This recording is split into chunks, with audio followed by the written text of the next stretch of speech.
본문은 신명기의 말씀입니다. 신명기는 두 번째 율법서라고도 하고요, 신명기 법전이라고도 이야기를 합니다. 하나님의 가르침을 되풀이해서 쓴 책이다라고 해서 그렇습니다. 신명기는 한마디로 모세의 설교집이라고 할 수 있습니다. 신명기는 이스라엘이 가나안 땅에 들어가기 직전에 광야 생활을 통해서 주신 하나님의 여러 가지 명령들을 재차 언급하면서 강조하고 있습니다. 그래서 그것을 강조하는 이유는 하나님을 향한 경건함, 그리고 그 신앙심을 굳건하게 하라는 의미가 있습니다. 그래서 그것을 강조하기 위한 책이 바로 신명기라는 것이죠. 모세는 광야를 거쳐오면서 지난날의 기억을 되살려냅니다. 그래서 그러한 것들을 언급을 해요. 백성들에게 이야기하면서 약속의 땅에 들어가거든 제발 더 이상 하나님 앞에 잘못을 저지르지 말고 하나님의 백성답게 살아가라, 이렇게 전하는 말씀이 바로 신명기의 말씀입니다. 누구에게 전하느냐? 백성에게 전하는 거예요. 이스라엘 백성들에게 전하는 겁니다. 하나님의 선택된 백성들에게 지금 전하고 있는 것입니다. 그래서 이 신명기는요, 가나안 땅을 목전에 앞두고 전하는 말씀이 바로 이 신명기예요. 그래서 중요한 말씀들입니다. 오늘 26장을 한번 살펴보도록 하겠습니다. 26장 1절입니다. 하나님, 너희가 하나님께서 주시는 땅으로 이제 들어갈 것이다 라고 말씀을 합니다. 여기서 땅은 약속의 땅이죠. 거룩한 땅입니다. 하나님께서 이스라엘 백성들에게 주겠다라고 하신 땅, 하나님께서 계획하신 땅입니다. 이 땅에 너희가 들어갈 것이라고 확실하게 이야기하고 있습니다. 사실 이스라엘 백성들에게는 이 땅이 미지의 땅이에요. 그곳을 알고 있는 사람은 두 사람밖에 없어요. 여호수아와 갈렙. 이스라엘 백성들은 두려움에 있습니다. 그곳에서 무슨 일이 일어날지 알 수 없는 땅이에요. 나에게 어떤 환경이 될지 아무것도 모르는 땅이 바로 이 땅이에요. 근데 그 땅에 반드시 들어갈 것이라고 말씀합니다. 약속의 땅, 거룩한 땅, 미래적인 의미가 있습니다. 그 땅을 점령하게 될 것이라는 거죠. 즉 무슨 말이냐면 정착해서 산다라는 얘기예요. 이스라엘 백성들이 지금 출애굽해서 40년 동안 광야를 지금 떠들고 있어요. 이리저리 하나님이 가라 하시면 가고 멈춰라 하면 멈춰 섭니다. 이리저리 떠돌아다녀요. 여기가 가나안 땅인가? 저기가 가나안 땅인가? 아니에요. 그저 광야를 정처 없이 떠돌아다닙니다. 그러다가 결국에 정착할 곳이 거룩한 땅, 약속의 땅, 가나안 땅이라는 것이죠. 너희가 그곳에 반드시 들어가게 될 것이라고 오늘 1절은 말씀하고 있습니다. 2절에 너희가 거기에 거주할 때의 2절입니다. 내 하나님 여호와께서 내게 주신 땅에서 그 토지의 모든 소산에 만물을 거둔 후에 그것을 어디에? 광주리에 담아라, 그렇게 이야기합니다. 그 땅에서 처음으로 수확한 곡식, 토지의 곡식들, 작물들을 이야기하는 것이죠. 그것을 광주리에 담아라. 여러분 떠돌아다니다가요, 정착해서 처음으로 수확한 그 곡물을 통해서 그 곡식을 우리가 볼 때에 얼마나 기쁨이 있겠습니까? 첫 수확의 기쁨이라고 하는 것은 이루 말할 수 없어요. 내가 그렇게 가꾸고 거름을 주고 비료를 주고 가꾸었던 그곳에서 열매들이 맺히고요, 그것을 바라볼 때에 농부들은요 뿌듯합니다.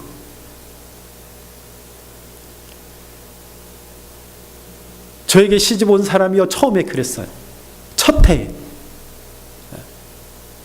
시골 살던 여인이, 아니 도시에 살던 여인이 시골에 와서 보니까 너무나 좋거든요. 그래서 조그만 텃밭을 만들어서 그곳에 고추도 심고 가지도 심었어요. 거기서 그것이 자라나고 그곳에서 꽃이 피고 열매들이 맺혀질 때에 좋아했어요. 그리고 그것을 따먹는 재미가 쏠쏠했거든요. 그 첫 수확의 기쁨, 내가 첫 직장에 가서 첫 월급을 받을 때 그 기쁨 얼마나 좋겠습니까?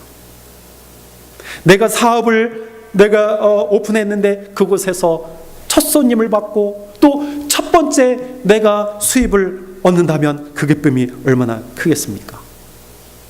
이스라엘 백성들에게 바로 그 기쁨이라는 것은 이루 말할 수 없는 것이죠. 안정적으로 정착한 후에 얻은 곡식, 그것을 말하는 거예요. 광야에서 이스라엘 백성들은 무엇을 먹었죠? 만나를 먹었어요. 하나님께서 매일 아침마다 만나를 공급해 주셨습니다. 하나님께서 하루에 한 번씩 그 주시는 만나를 통해서 이스라엘 백성들이 양식을 공급받다가 이제 정착해서 얻는 처음의 곡식, 그것을 바라볼 때 얼마나 기쁘겠습니까? 이제는 걱정이 없어요. 아침마다 정말 하늘에서 만나가 내릴까 내리지 않을까 이제는 걱정할 필요가 없는 것이죠. 삶이 안정된다는 것의 기쁨, 참 우리는 그것을 기억을 해야 돼요. 그리고 하나님 앞에 감사해야 됩니다. 여러분, 오늘날의 삶이 안정되지 못해서 힘들어하고 또 고통받고 있는 자들, 마음이 불안한 자들이 얼마나 많은지 알 수 없어요. 물론 사회적인 어떤 시스템에 따라서 느낌이 다르겠지만, 특히 한국에서는요, 일용직으로 일하는 사람들 얼마나 불안한지 몰라요. 새벽 인간 인력 시장에 가서 내가 그곳에 부름받지 못하면 그 사람은 그날 하루를 공치는 거예요. 아무 일도 할 수 없으니 먹을 것 정도 하게 되는 것은 당연하죠. 그냥 그저 하루하루 살아가는 그 사람들의 고통은 이루 말할 수 없어요. 요즘 한국에는 계약직 직원들이 많아요. 정직원이 되기 위해서 얼마나 애쓰는지 몰라요. 계약직 직원들의 불안함, 정착되지 않은 그들의 삶을 통하여서 그들이 불안해하는 모습은 참 이루 말할 수 없어요. 얼마나 처절하겠습니까? 얼마나 좌절하겠습니까? 마치 이스라엘 백성들은요, 광야 생활이 그와 같았습니다. 불안정한 그런 삶. 그러다가 가나안 땅에 들어가서 이제 안전하게 정착해서 처음으로 얻는 그 수확의 기쁨, 이루 말할 수 없겠죠. 그것을 가지고 광주리에 담아서 하나님 앞에 가져가라고 성경은 말하고 있습니다. 10절에서 똑같이 말합니다. 10절에도 여호와여, 이제 내가 주께서 내게 주신 토지 소산의 만물을 가져왔습니다. 그리고 이제 가져와서 이렇게 이야기합니다. 하나님께서 그의 이름을 두시려고 선택한 곳으로 가라. 성막이겠죠. 하나님의 이름을 두시려고 선택한 그 곳에 가지고 가라. 하나님의 이름을 위해서 선택한 곳. 다른 것에 개입을 하나님은 허락하지 않으십니다. 다른 신의 개입을 하나님은 허락하시지 않는 거예요. 그러면서 그때에 즉 첫 수확한 것을 하나님 앞에 드릴 때에 제사장에게 말하라, 제사장에게 선언하라, 이렇게 말합니다. 26장 3절입니다. 오늘 제사장에 하나님께 선언합니다. 하나님께서 저희 조상에게 주시겠다고 약속하신 땅에 저희들이 이제 들어왔습니다. 그렇게 선언하라는 거예요. 첫 수확을 하나님 앞에 드리면서, 하나님, 저희들이 이제 비로소 약속의 땅에 들어왔습니다. 그럼 이 선언이 그냥 선언하는 것일까요? 아니에요. 감격의 선언이겠죠. 하나님, 이제 들어왔군요. 이제 왔습니다.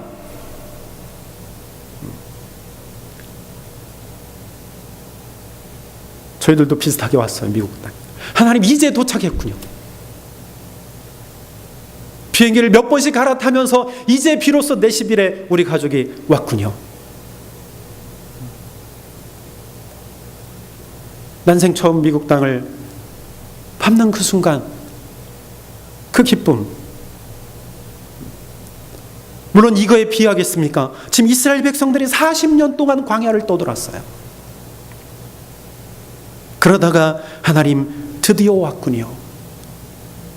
아니, 이스라엘 백성들은요, 여기서 오늘 3절에서 이렇게 무엇을 언급하고 있냐면 조상을 언급하고 있어요. 이 조상은 3절, 5절, 7절에도 조상에 대해서 언급하고 있습니다. 그러니까 40년 동안 이스라엘 백성들은 그 40년을 기억하지 않고 이제 드디어 왔습니다, 이 말을 어디까지 소급 적용하냐면 자기들의 조상까지 소급하고 있어요. 즉 이 땅에 우리가 들어오게 된 것은 몇백 년 만에 우리가 여기까지 왔습니다라는 이야기예요. 여기서 말하는 조상은 아브라함, 이삭, 야곱,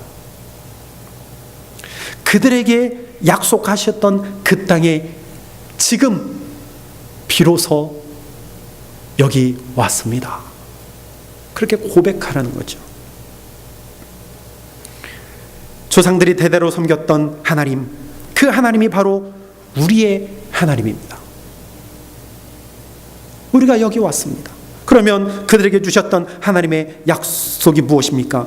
창세기 15장에 보면 횃불 언약이 언급되어지고 있어요. 횃불 언약. 15장 7절입니다. 또 그에게 이르시되 나는 이 땅을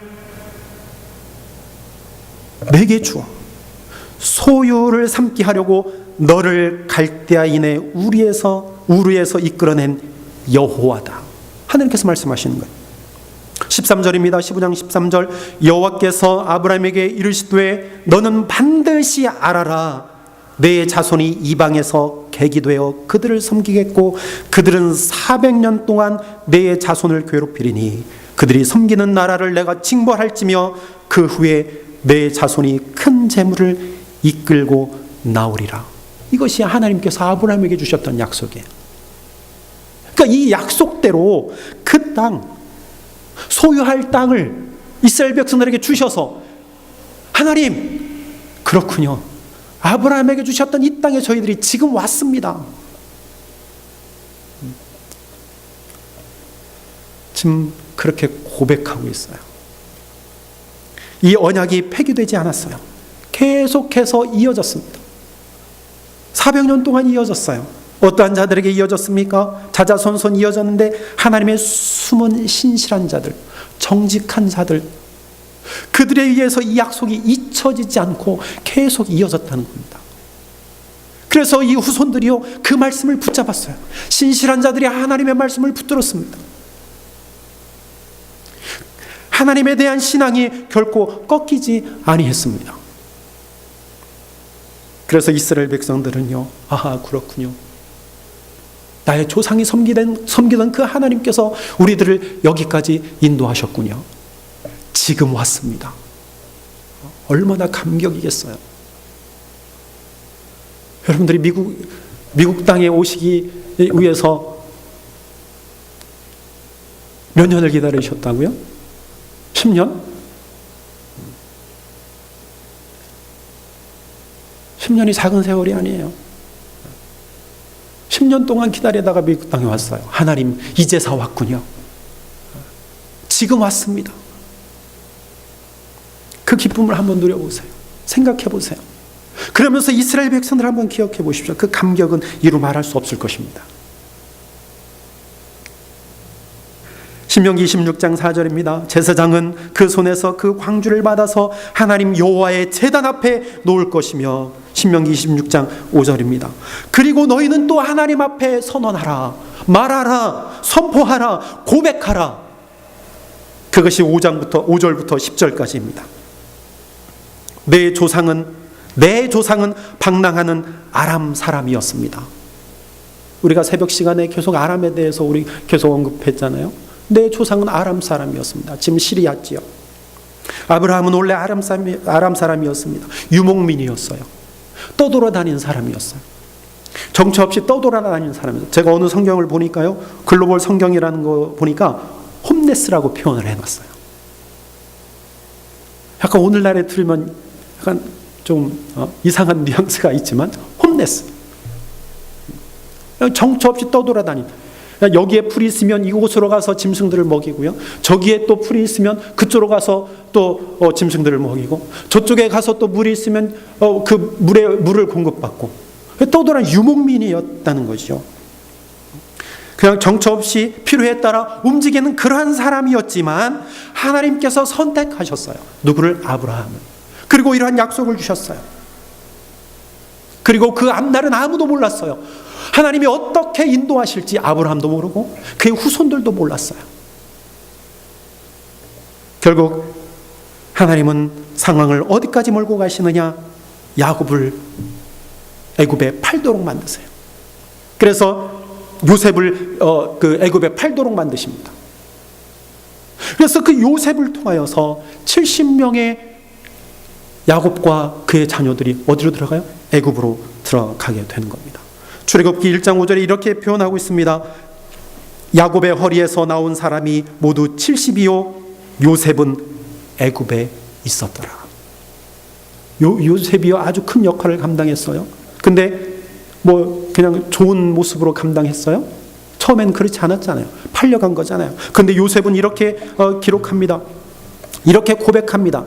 창세기 45장 5절에 하나님이 생명을 구원하시려고 나를 당신들보다 먼저 보내셨습니다. 여러분, 요셉이요 신앙이 대단한 사람이에요. 그죠? 어떻게 이렇게 고백이 가능합니까? 형제들이 나를 팔았는데 당장에 요셉이 가지고 있는 권력으로요 그들 당장에 감옥에 넣을 수도 있었어요. 근데 그는 그렇게 하지 아니하고 하나님을 바라봅니다. 하나님이 우리의 생명을 구원하시려고 나를 먼저 보내셨습니다.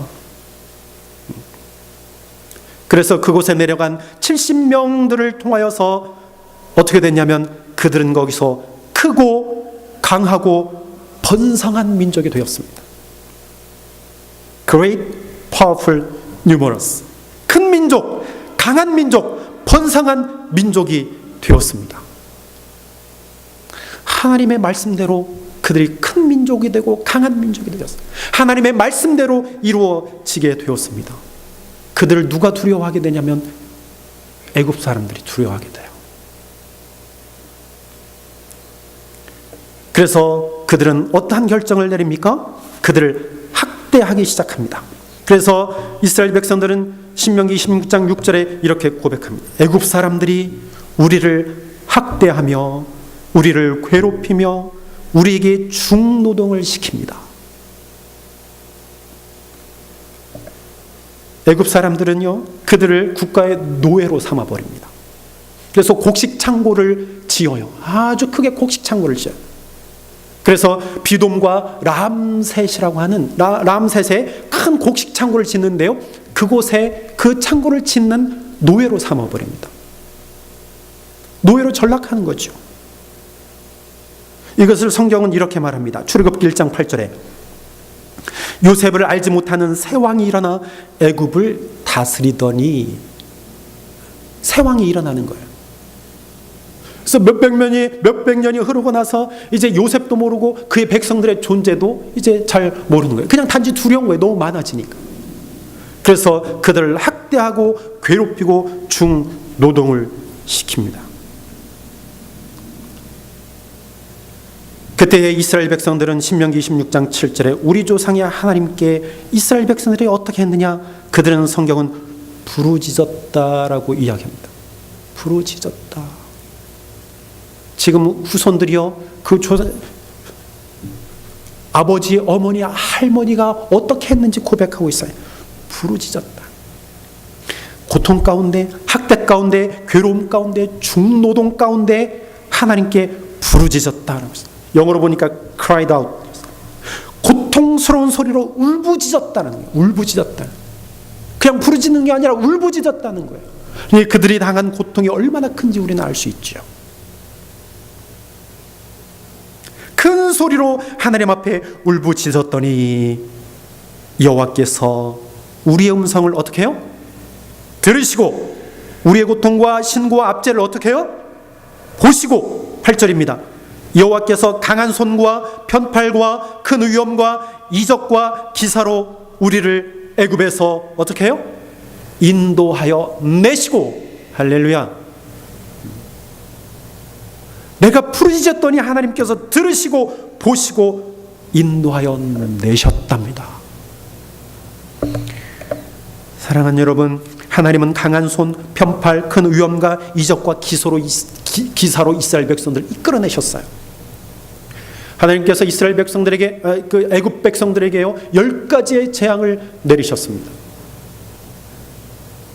하나님의 위엄입니다. 10가지의 재앙은 무슨 뜻이 있어요? 그들이 섬기는 10가지의 우상들, 그걸 나타내는 거잖아요. 그것보다 더 크신, 더 위대하신 하나님을 드러내셨어요. 그래서 모두 다 파하시고 하나님은 그것을 다 물리치시고 하나님의 강한 손으로 이스라엘 백성들을 애굽에서 구원해 내신 것입니다. 그래서 기도가 중요해요.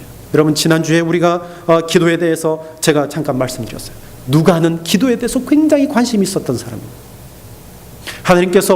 예수님께서 변화산에 올라가셔서 기도하실 때에 그의 용모가 변화되었습니다. 예수님께서 세례받고 올라오셔서 기도하실 때 하늘의 문이 열리고 성령이 비둘기같이 임했다 말씀하셨습니다. 예수님께서 겟셋마네 동산에 올라가셔서 마지막으로 하나님 앞에 기도하셨어요. 땀이 떨어져 핏방울이 될 정도로 예수님께서는 하나님 앞에 간절함으로 부르짖으셨습니다. 여러분, 하나님 앞에 부르짖으세요. 내가 고통 가운데 있습니까? 내가 힘든 가운데 있습니까? 하나님 앞에 울부짖으세요. 하나님은 반드시 들어주실 것입니다. 보실 것입니다. 그냥 보시는 것이 아니라 주목해서 이 땅 가운데 오셔서 나를 보실 거예요. 그리고 나를 건져 주실 것입니다. 하나님은 들으시는 하나님이에요.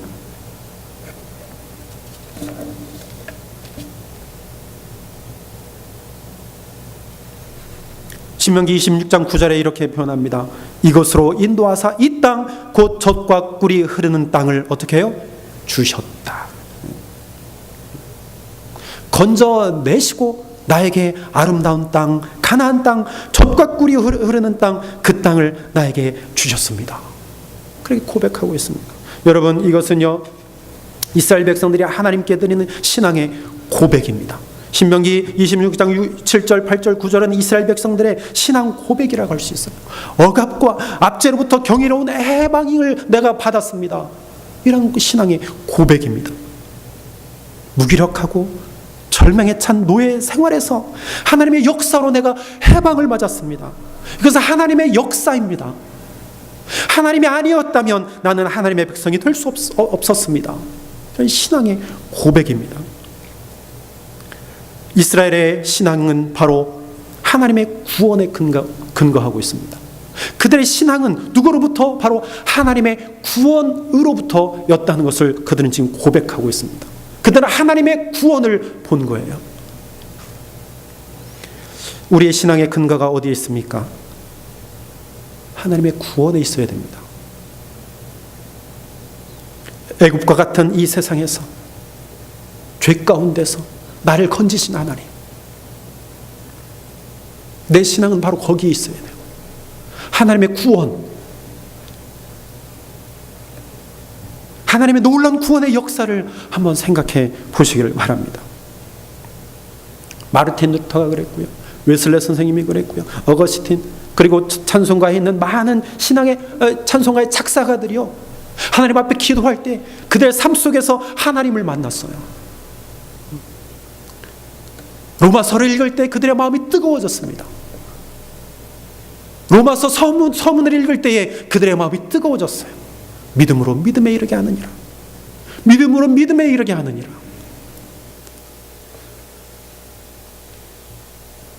신명기 26장 10절에 이렇게 이야기합니다. 여호와여, 이제 내가 주께서 내게 주신 토지 소산 내 만물을 가져 왔습니다. 그것을 하나님 앞에 두고 너는 그것을 내 하나님 여호와 앞에 두고 내 하나님 여호와 앞에 경배할 것이며, 그것을 앞에 두고 하나님을 경배하라, 하나님께 엎드려라, 하나님 앞에 예배하라, 그 말이에요. 여러분, 오늘 말씀에서 가장 핵심은 바로 여기에 있습니다. 여호와 하나님을 경배하라, 하나님 앞에 엎드려라, 하나님 앞에 예배하라. 하나님, 내가 여기까지 왔습니다. 그리고 이곳에서 내가 첫 수확을 얻었습니다. 그것을 하나님 앞에 놓고, 하나님, 내 조상이 섬기던 그 하나님, 그들에게 주셨던 그 약속의 땅, 하나님, 내가 여기에 지금 서 있습니다. 이 안전한 곳에 내가 여기에 서 있습니다. 나를 구원하신 하나님, 내가 하나님께 경배합니다. 하나님께 내가 예배하겠습니다. 핵심이에요. 출애굽의 목적은요, 경배에 있습니다. 출애굽의 목적은요, 하나님께 예배하는 데 있어요. 출애굽기 3장 12절에 이렇게 얘기합니다. 하나님이 이르시되 내가 반드시 너와 함께 있으리라. 내가 그 백성을 애굽에서 인도하여 낸 후에 너희가 이 산에서 하나님을 섬기리니 이것이 내가 너를 보낸 증거니라. 이 산에서 나를 섬길 것이다. 나에게 예배할 것이다. 여러분, 성경을 잘 읽어보세요. 10가지 재앙을 내릴 때마다 누가 거부하죠? 바로왕이 거부해요. 9가지 그가 재앙을 받으면서도 끝까지 거부해요. 그때마다 하나님은 동일하게 말씀하신 것이 있어요. 그것이 뭐냐면, 내 백성을 보내라, 나를 예배하게 하여라, 그 말씀이에요. 재앙이 끝나고 모세가 선포합니다. 내 백성을 보내라, 하나님을 예배하게 하라. 그래, 예배해. 그런데 보내지 않아요. 하나님께서 재앙을 내립니다. 모세가 또 이야기해요. 내 백성을 보내라, 여호와 하나님을 경배하게 하라. 바로는 또 듣지 않아요. 모세가 가서 또 이야기합니다. 내 백성을 제발 보내라, 안 그러면 너 큰일 난다. 하나님을 경배하게 하라. 그래, 내가 더 이상 못 견디겠다. 너희 백성 데리고 가서 너희 하나님 섬겨라. 제발 가라. 결국에 마음이 돌아서서 다시 그들 잡아두지요. 하나님께 또 다른 재앙을 내리십니다. 10번째 재앙을 당하고 나서 바오로가 고백합니다. 제발 데리고 가라. 제발 데리고 가서 너의 하나님을 섬겨라. 제발 가라. 여러분, 10가지의 재앙 가운데 끊임없이 반복되는 얘기가 나를 예배하게 하여라, 나를 예배하게 하여라, 그 말씀이에요. 출애굽의 목적은요, 하나님을 예배하는 데 목적이 있어요. 나를 예배하게 하라, 나를 경배하게 하라. 이것이 오늘 말씀의 핵심입니다. 여러분, 예수님이 시험 받으실 때에 예수님께서 3번째 시험을 받으실 때 예수님께서 말씀하셨습니다. 마태복음 4장 10절에 이에 예수께서 말씀하시되 사탄아 물러가라 기록하였으되 주 너의 하나님께 경배하고 다만 그를 섬기라. 이 말씀은 어디서 왔냐면 신명기 6장 13절에서 왔습니다. 내 하나님 여호와를 경외하며 그를 섬기며 그의 이름으로 맹세할 것이라. 여호와를 경외하며 그를 섬겨라. 예수님도 우리에게 말씀하십니다. 다만 그를 섬겨라. 하나님께 경배하고 다만 그를 섬겨라. 하나님이 우리를 부르신 목적은 하나님은 예배받기 위해서입니다. 이스라엘 백성들이 약속의 땅에 들어가서 맨 처음 해야 할 일이 바로 예배라는 것이죠. 조상에게 약속하셨던 거룩한 땅 위에서 가장 먼저 해야 할 일이 무엇이냐? 바로 예배라는 것입니다. 억압에서 고통과 노동 가운데서 구원하신 그 하나님을 예배하는 것, 그것은 당연합니다. 예배는 하나님을 경배하는 것입니다. 하나님을 찬양하는 것입니다. 하나님을 경외하는 것이 바로 예배입니다.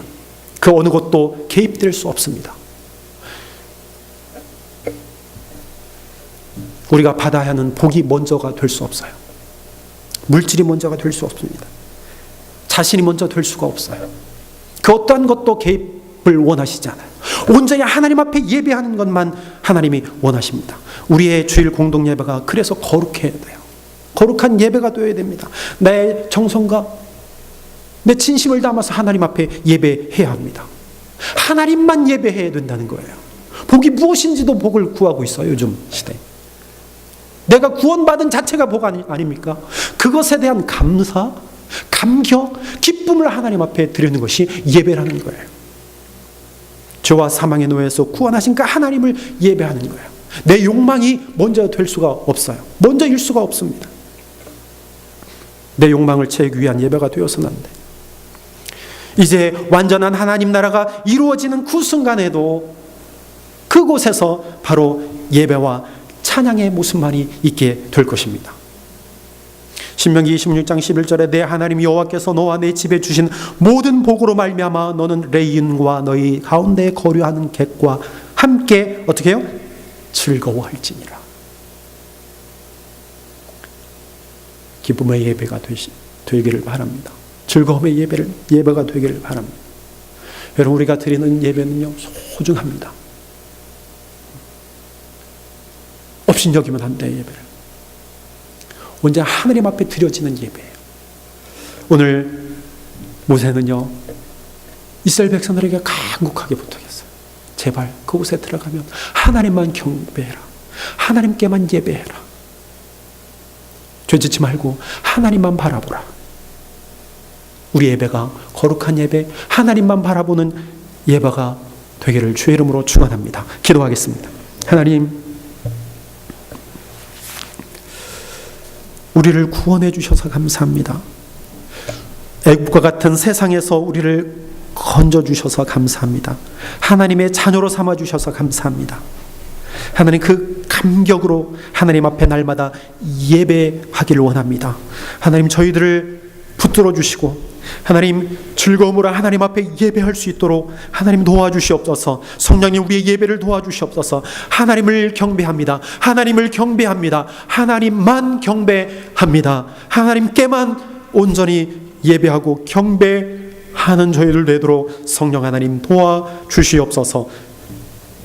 우리의 삶이 예배가 되게 하여 주옵소서. 우리의 삶 전체를 들여서 하나님 앞에 예배할 수 있는 저희들 되도록 은총 베풀어 주시옵소서. 그 어느 것도 개입되지 아니하도록 하나님 붙들어 주시기를 간절히 바라옵고 원하오며 모든 말씀을 우리 주님 예수 그리스도의 이름으로 기도하옵나이다. 아멘.